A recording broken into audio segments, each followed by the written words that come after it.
Before you order your shades, you will need to measure your windows. In this video, we will show you how to measure for a honeycomb shade mounted inside the window frame.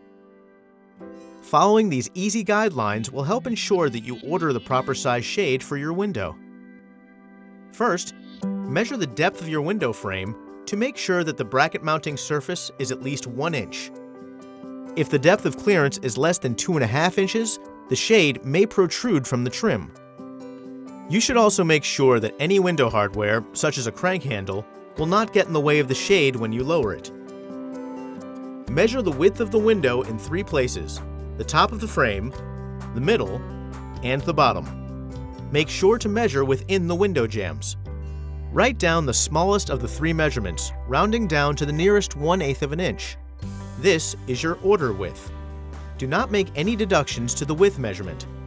We will make a deduction of 1/8 of an inch per side for inside-mounted shades to allow for proper operation.